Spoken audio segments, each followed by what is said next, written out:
Bueno, sobre qué quería ser de mayor cuando era pequeño, en este sentido no nada que ver con la física, ¿vale? Es más bien, yo quería ser o jugador de fútbol o estrella del rock. Así que creo que dice un poco de mí porque es como esperaba siempre ver un estadio coreando mi nombre, ¿no? Esto era lo que yo quería ser de pequeño. Sí que es cierto que cuando era pequeño siempre me gustaban mucho las matemáticas, ¿no? Y por tanto ya se veía cierta orientación hacia las ciencias. Pero bueno, no quería ser físico, evidentemente, cuando era pequeñito.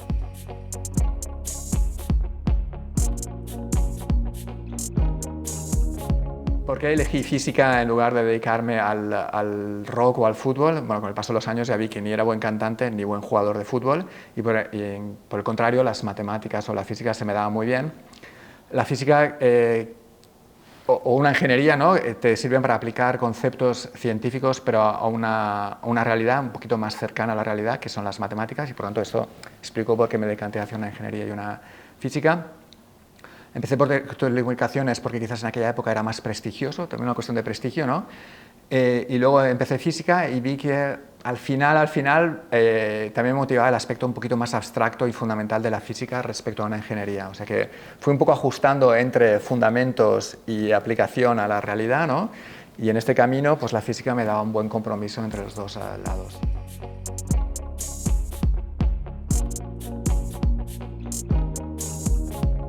Bueno, la diferencia entre un físico teórico y un físico experimental es que desde fuera parece que no es mucho, pero es bastante, también en el día a día. Es que el físico experimental básicamente tiene que hacer en el laboratorio, nuevamente reproducir o llevar a cabo ideas que los teóricos han desarrollado, ¿no? Por lo tanto, el teórico siempre se mueve más en el terreno de las ecuaciones, de las demostraciones muchas veces matemáticas, ¿no? O a veces con ordenadores, y por lo tanto tiene una idea y intenta demostrarla matemáticamente o con el ordenador, pero esto no quiere decir que la realidad se comporte como el físico teórico lo piensa, es una hipótesis que luego el experimental tiene que comprobar en el laboratorio. Muchas veces se dice que la física es sobre todo una ciencia experimental, podría estar de acuerdo, porque al final lo que manda es el experimento que demuestra si las ideas son correctas o no.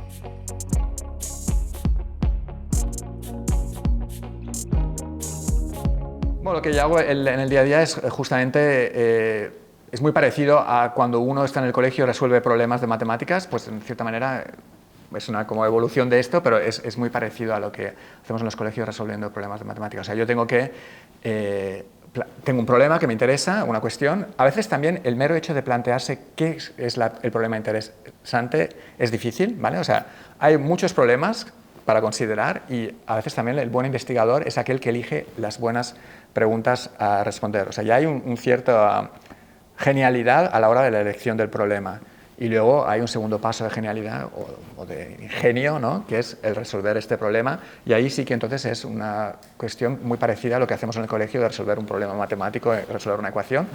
Evidentemente más complicado a nivel matemático, pero en el día a día es esto, ¿no? Uno se enfrenta con este problema, muchas veces en colaboración con otros investigadores, ¿no? Porque a veces los problemas son difíciles y es necesario colaborar.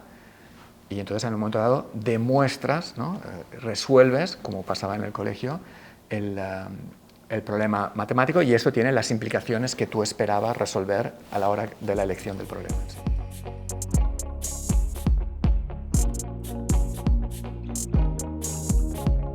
Bueno, ¿qué es la certificación de los números aleatorios y por qué pienso yo que fue mencionada explícitamente por el jurado? Los números aleatorios o en general un fenómeno aleatorio es un fenómeno que nosotros no podemos predecir.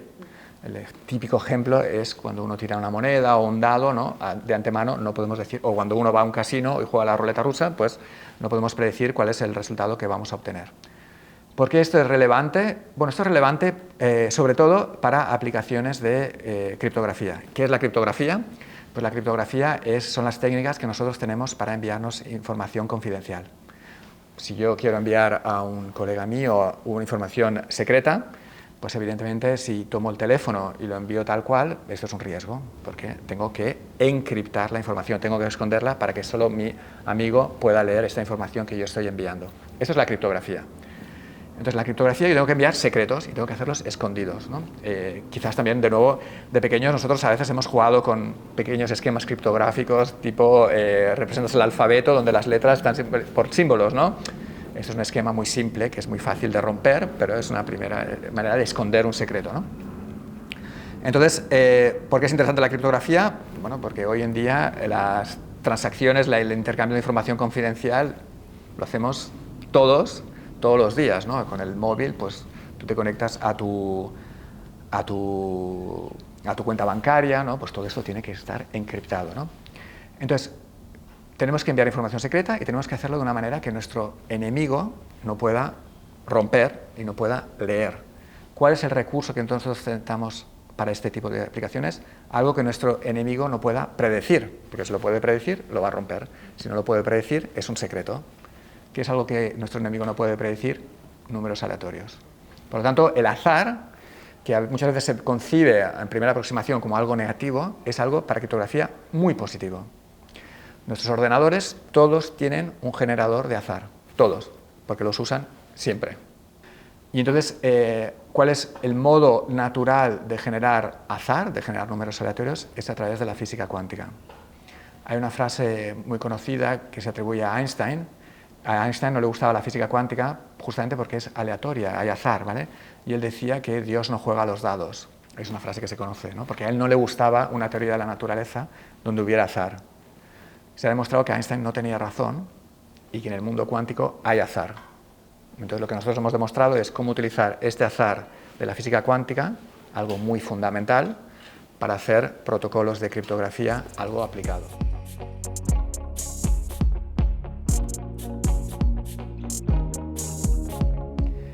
Bueno, la pregunta de cuándo tendremos un ordenador cuántico, si ya lo tenemos, esta es una pregunta que siempre que doy una charla de divulgación se plantea, ¿no?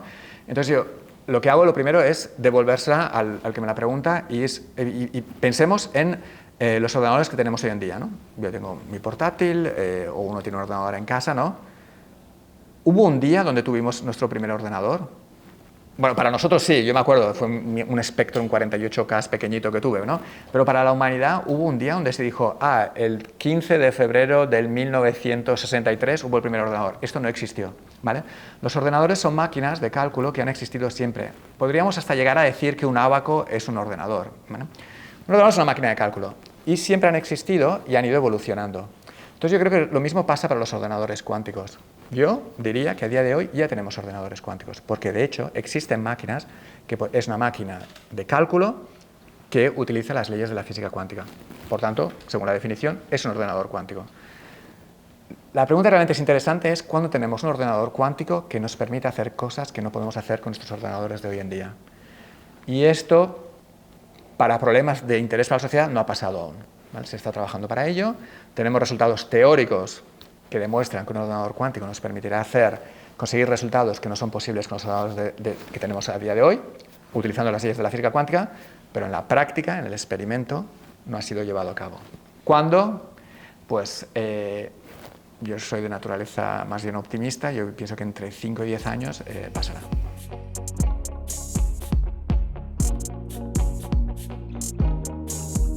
Bueno, sobre los países que están más avanzados para el desarrollo de los ordenadores cuánticos, de las tecnologías cuánticas de la información, evidentemente Estados Unidos siempre está en un rol predominante, también porque Estados Unidos tiene empresas privadas que tienen mucho dinero y que han decidido invertir en esta tecnología, ¿no? Pues aquí estamos hablando de los grandes nombres tipo IBM, Microsoft, Google. Bueno, pues estas empresas pueden permitirse inversiones muy fuertes en tecnologías que les parezcan de futuro y están poniendo dinero en el desarrollo de ordenadores cuánticos. En China, no tan privado, es más bien público, se ha hecho una apuesta muy fuerte, también más secreta, ¿no? Por motivos evidentes, un poco de confidencialidad, para el desarrollo de tecnologías cuánticas y ordenadores cuánticos. Europa también invierte, la escala quizás de la inversión es más baja, pero bueno, pienso que también hay esfuerzos importantes en el desarrollo de estas tecnologías. Quizás la diferencia con Estados Unidos es que nosotros no tenemos un Google europeo, ¿vale? Entonces estas grandes compañías que pueden permitirse esfuerzos privados importantes no están en una escala europea, ¿no? Entonces gran parte de la financiación a nivel europeo viene a través de la Comisión Europea y a través de una escala más pública.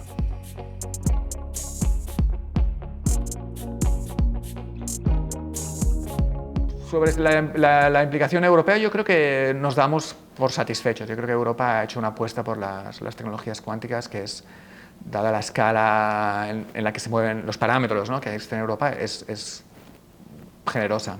Quizás lo que falta siempre en Europa es esta transferencia del conocimiento más a nivel científico al nivel tecnológico, ¿no? O sea, el ciclo es, existen ideas teóricas, se demuestran en los laboratorios, pero una demostración en el laboratorio no es un producto comercial. Una demostración en el laboratorio normalmente requiere tecnología cara, se demuestra una vez. Un producto comercial requiere la producción de un dispositivo de manera rutinaria, 100.000, 1.000.000 de dispositivos, ¿no?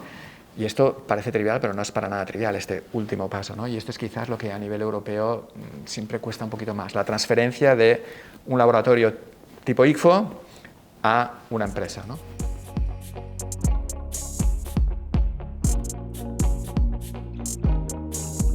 Decir, ¿no?, es que lo que pasa por la estructura de las matemáticas de la física cuántica, lo que pasa es que en la física cuántica, si yo tengo una partícula cuántica y la partícula puede estar podría pasar que está en mi mano izquierda o en mi mano derecha, en la física cuántica tan pronto tú tienes dos opciones, también puede haber la superposición de las dos opciones y por tanto la partícula puede estar parte de mi mano izquierda, parte de mi mano derecha, las dos situaciones son posibles. ¿Cómo explicar esto de manera intuitiva? Con el paso del tiempo he abandonado un poco esta esperanza, porque ¿qué es la intuición que nosotros tenemos, ¿no? La intuición está basada en nuestro día a día y nosotros en nuestro día a día no vemos superposiciones porque no existen a nuestra escala, ¿no? Entonces yo creo que hay que acostumbrarse a pensar que la ciencia no necesariamente se comporta tal como la vemos nosotros a nuestra escala, ¿vale? Entonces cuando uno va a la escala de los átomos a una escala más pequeña que nosotros no vemos en nuestro día a día, pueden pasar cosas que no van de acuerdo con nuestra intuición.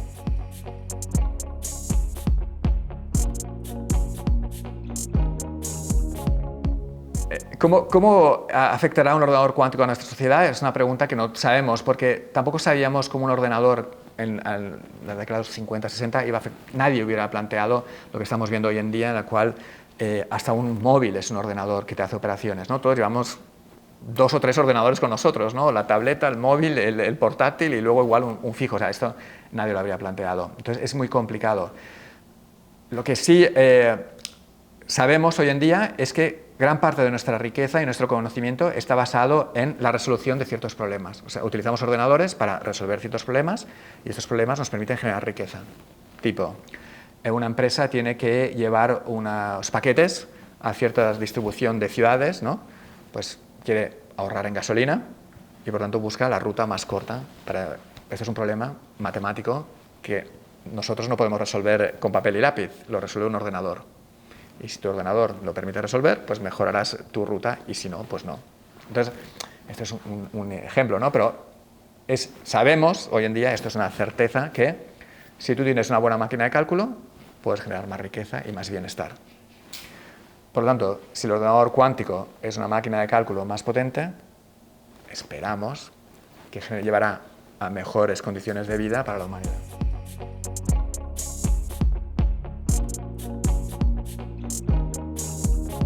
El Big Data ahora es una de las aplicaciones más en boga, ¿no? La inteligencia artificial, y mucha gente se pregunta cómo un ordenador cuántico puede ayudar a mejorarlo, ¿no?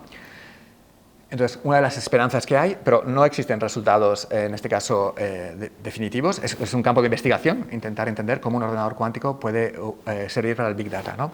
Entonces, ¿qué es el Big Data? Ahora, en nuestro día a día se generan multitudes de datos, ¿no? Uno siempre, cuando baja una aplicación, tiene que dar el permiso para que estos datos se utilicen, y estos datos las empresas los usan también con fines, pues, comerciales, ¿no? Y por eso hay negocio basado en datos, ¿no? Se generan muchos datos. Entonces, lo que es interesante para estas empresas es gestionar estos datos, procesar y sacar información relevante, pues, para aconsejarte la próxima película que vas a ver o el próximo libro que vas a leer. Esto recopilan la información y te hacen una recomendación, por ejemplo. ¿Cuál es la esperanza? La esperanza es que si tú estos datos los tratas de manera con superposiciones cuánticas, puedes hacer una gestión de estos datos que te lleve a hacer mejores predicciones más precisas sobre la película que te va a interesar o sobre el libro que te puedan recomendar, ¿vale? Y por tanto, de nuevo, utilizando un fenómeno, esto es una esperanza, ¿eh? No hay nada demostrado, Se espera que utilizando estas superposiciones podamos conseguir resultados que no son posibles para nuestros ordenadores, mejor uso de estos datos y, por tanto, progreso. Entonces, estas son preguntas que la comunidad intenta entender.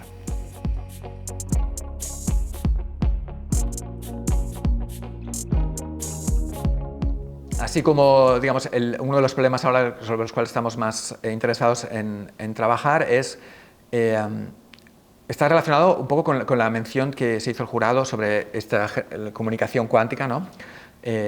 Nosotros hace unos años introdujimos unos protocolos para enviar secretos utilizando la física cuántica que, digamos, llevan la seguridad basada en la física cuántica hasta el nivel más alto, ¿no? O sea, digamos que son los protocolos más seguros que uno puede construir utilizando la física cuántica.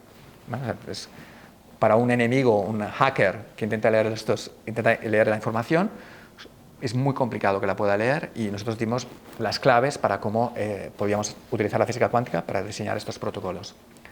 Esta es una idea teórica muy interesante. Hacerlo en la práctica es difícil. Entonces ahora estoy obsesionado en cómo estas ideas se pueden llevar a la práctica con las tecnologías que se tienen hoy en día. Entonces, bueno, tenemos una serie de ideas que estamos ahora mismo trabajando en ellas y una vez las tengamos cuadradas, pues iremos a hablar con nuestros colegas experimentales para ver si ellos los pueden llevar a cabo.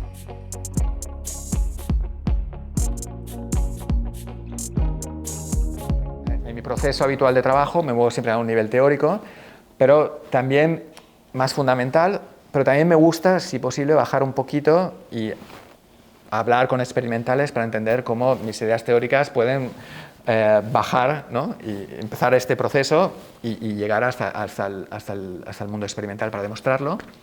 Y ahora también nuestra actividad está pasando, porque las tecnologías cuánticas avanzan, hasta empezamos a contribuir en patentes, cosa que yo antes no había hecho nunca, ¿vale? O sea, ahora ya llegamos a un punto donde pensamos en cómo estas ideas pueden llevar a patentes.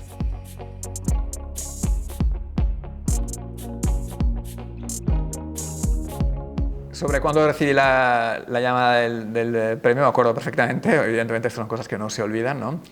Pero estaba teniendo una reunión de un proyecto online. Entonces, tenemos un proyecto con diversos grupos, en particular con un grupo en Italia, en Austria y en Alemania y en Polonia. Y justo ese día teníamos un meeting del consorcio, ¿no? Que duraba toda la mañana. Y me acuerdo que recibo una llamada a un número desconocido y digo, bueno, no lo puedo pillar, ¿no? Entonces insiste otra vez, no lo pillé y tuve que insistir una tercera vez y ya tomé el teléfono diciendo, a ver qué es lo que está pasando aquí, ¿no? Y claro, me dio vergüenza con las buenas noticias que me transmitía la llamada, ¿no? Pues hacerlo esperar tanto. Entonces, bueno, evidentemente le transmití mi alegría y el honor, ¿no?, de recibirlo, pero tuve también que excusarme y decir, bueno, me sabe mal, pero tampoco vamos a poder hablar demasiado, ¿no?, porque estoy ahora mismo en medio del meeting online y luego ya sí que hablamos con un poquito más de calma.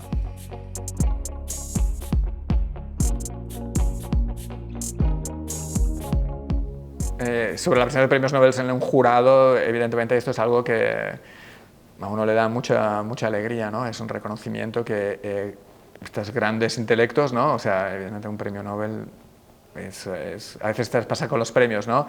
A veces hay gente muy buena que no lo gana, pero todos los que lo ganan son muy buenos, ¿no? O sea, que es un sello claramente de excelencia científica impresionante y bueno, el hecho de que hayan reconocido mi trabajo, que no sé ni cómo describirlo con palabras, ¿no? Para mí es una alegría inmensa que me enorgullece.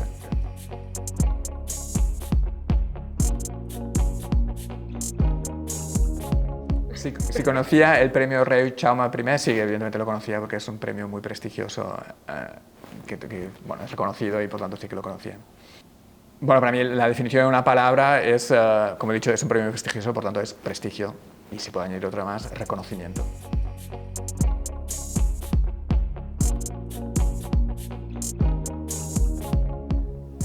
Bueno, los mensajes que daría a las nuevas generaciones que se plantean, por ejemplo, una carrera parecida a la mía, ¿no? Una carrera académica en física, puede ser teórica o experimental, física cuántica, son dos. Uno, primero, que es una carrera que si tú estás motivado es puede ser muy satisfactoria. Es dura, ¿vale? Porque uno tiene que hacer la carrera, el grado, ¿no?, la licenciatura, luego tiene que hacer un doctorado, después del doctorado a menudo se tiene que ir a otro país, la carrera investigadora es dura.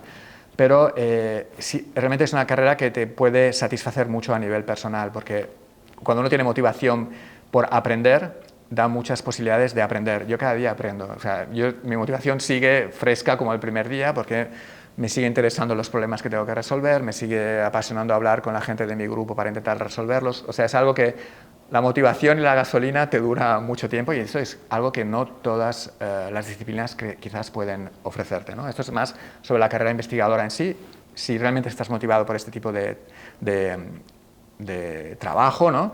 Es algo que puede ser muy satisfactorio, teniendo en cuenta todos los sacrificios que uno tiene por los que uno tiene que pasar para llegar, digamos, a una posición como la mía, donde yo tengo un trabajo permanente en Barcelona con mi grupo, ¿no? Pues uno tiene que hacer unos pasos, pero encuentro que es muy motivadora. Y ahora, si lo pasamos más a mi disciplina de la física cuántica, también les diría que es un campo muy interesante sobre el que trabajar y donde se espera que haya muchas oportunidades. De hecho, a día de hoy falta talento cuántico. O sea, las empresas y mi grupo nos peleamos por conseguir los mejores estudiantes y que vengan con nosotros, porque hay posibilidades, hay inversiones, ya veremos cuánto duran, pero por ahora siguen creciendo y siguen creciendo, y por lo tanto es un campo en el cual yo creo que la física cuántica, no veremos gatos de Schrödinger vivos y muertos en nuestro entorno, pero sí que empezaremos a ver cada vez más dispositivos donde la física cuántica se utilizará, por ejemplo, para la generación de números aleatorios, o habrá cálculos muy complicados que enviaremos a un ordenador cuántico. De nuevo, no creo que tengamos el día de mañana un ordenador cuántico en casa, pero alguien lo tendrá y nosotros lo podremos utilizar.